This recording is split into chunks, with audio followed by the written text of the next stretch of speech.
Yan guys, today's video, samahan niyo ako. Pupunta tayo ng Cubao. So yun, kailangan natin ipacheck itong aircon ng kotse ng ating boss. Medyo nawawala-wala na yung lamig. Pagdating ng tanghali, sobrang init. Wala nang lamig. Diba? So kaya, kailangan na natin ipacheck to. Pag mga ganong senaryo, malamang meron na tong sakit. Katagalan na rin tong kotse ng aking boss. Napadagdagan ko na rin to ng Prion. Kaya dito na ako sa EDSA. Yun. Medyo mabagal nga lang yung usad ng daloy ng sasakyan. Alam nyo naman sa EDSA, pag sinabing EDSA, number 1 traffic yan. Wala nang bago, di ba? So, kumbaga kahit ano na lang gawin, yun at yun pa rin dahil dumarami talagang may sasakyan dito sa Pilipinas. Pag mga ganito, enjoy na lang natin. Diba? Yun na wala tayong magagawa. Sumunod na lang tayo sa Agos. Ayan o. Ayan, let's go.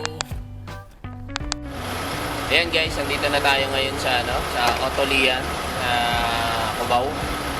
Dito si Sir Ace. Ayan, siya ngayon ang nakatoka na gagawa ng kotse ni Madam. Ito yung partner niya. Ang pangalan mo, sir? Antonio. Ayun. So, Sir Ace yung pinaka-head nila ngayon. Siya nakatoka dito sa ating kotse na papagawa. Dahil nga, di ba kanina nawawala-wala yung aircon kahapon pa. Check ngayon. Kumbaga si Sir Ace ang doktor. Ang doktor ng kotse. Ayun, shoutout kay Sir. Yan. Doon sa mga may mga kotse na may problema yung kotse nyo, pwede nyo ditong dali. Napakaganda magawa rin dito sa Autolian. Dito na talaga nagpapagawa ng kotse si Madam, yung amo ko. Ayan. Wala ko yung pangret? Sa photo? Sir, wala ko yung pangret? Ano sir? I've seen a lot of change, been through a lot of pain. Some things are not the same as they were a year ago, but all will be okay. I move on each and every day. The past is where it stays, way back a year ago. I've changed for the better this time. I thought I would never be fine. I strive just to say I'm alright, and for the first time in a long time I'm alright. I've seen a lot of change, been through a lot of pain. Some things are not the same as they were a year ago, but all will be okay. I move on each and every day. The past is where it stays, way back a year ago.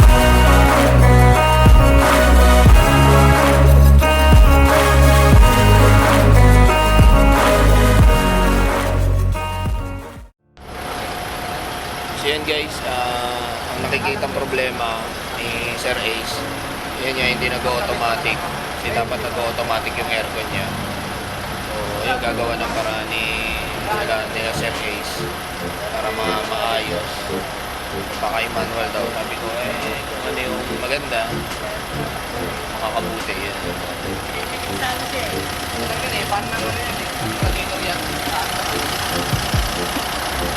Oo, kasi nung nasa armor car pa ako, yung mga mekaniko ron, yung aircon ng armor car, pagka nawawala, yun din yung tinitingnan nila. Dapat nag-automatic. Umiikot din. Diba? Yung magnetic clutch pulley, didikit yun. Oo, tama. Pag nare-reach siya yung lamig. Yung thermostat mo kasi, pag sira na yung thermostat mo, pag di niya na nare-reach yung lamig, di na yan nag-automatic. Okay. Kaya pwede masira yung yung compressor mo pag i-yelo yun. Okay. Kaya nawawala yun kami. Lolo ko nag-ayos. Kaya pag tanghali, hindi kaya yung init.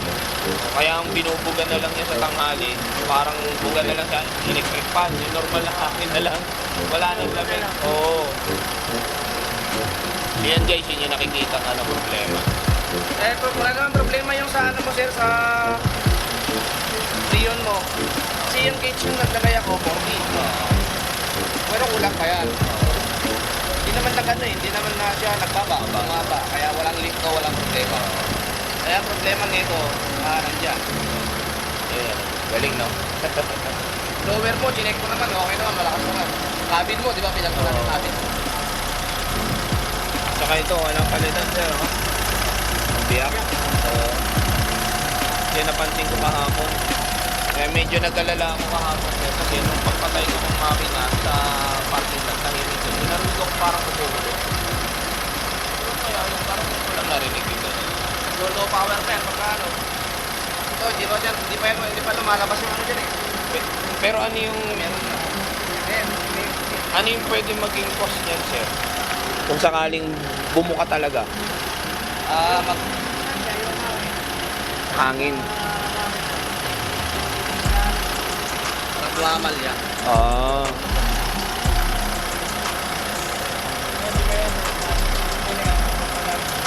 Ah, okay. Oo. Kaya kailangan palitan yan. No? Palitin talaga Mm. yan. Wala na yan. Biyak mo yan. Ayun na yung butas. Oo. So, kasi kahapon ko lang yung napansin.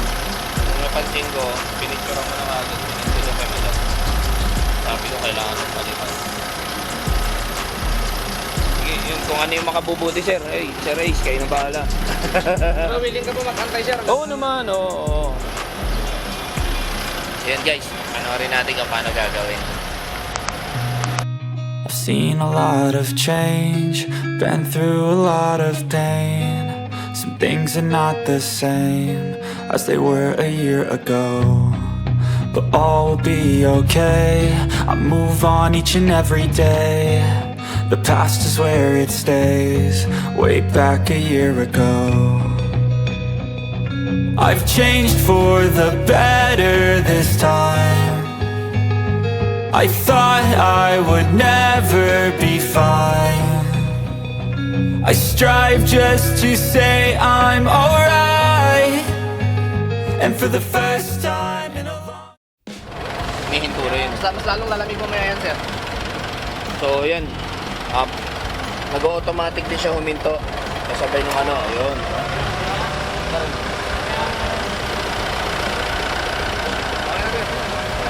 Galing, galing.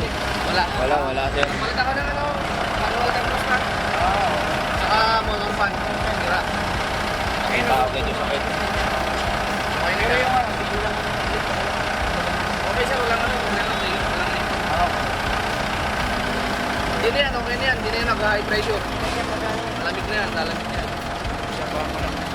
Oo, sir. Kasi nung dinala ko rito, nagsurba ako rin. Kung sakaling nag-problema. Ay, paano daw ito? Anong plano dyan? Yan, Paano dyan? Panawan na yan. Kayo na ba pa rin? Oo, dito ba? Bata mo na. Pagkibila ko sa mga punta. Para siyang... Oo, parang hindi na babalik. Thank you, sir. So yan guys, pabalik na ako ng Makati. So, napakagaling nung naggawa, mahusay. Umilip ako kasi meron talaga silang technique na ginawa para mahanap agad yung sakit nito ni Monter. Oo. So, expected dapat matatapos to mga alas 2, alas 3. Pero dahil nakita nila agad yung sakit, yun, kaya napabilis. Time check, alas 12. Pabalik na ako dun sa aking trabaho. Okay, madam. So, pinagtitingin natin ito. Yun, shoutout nga pala. Yan, kay Ace. Big shoutout. Grabe, lapit. At saka doon kay Kuya. At saka doon sa isang Kuya. Kalimutan ko yung pangalan. Basta, malulupit sila. Big shoutout kay Ace. Yan, thank you so much sa mga nag-subscribe, nag-follow, and sa mga hindi pa nakasubscribe, subscribe mo na ako and click mo yung notification bell para lagi kang updated sa mga i-upload natin video. Ayan, kaya thank you so much. Tara, let's go! Woo! I've seen a lot of change, been through a lot of pain. Some things are not the same as they were a year ago, but all will be okay. I move on each and every day. The past is where it stays, way back a year ago. I've changed for the better this time.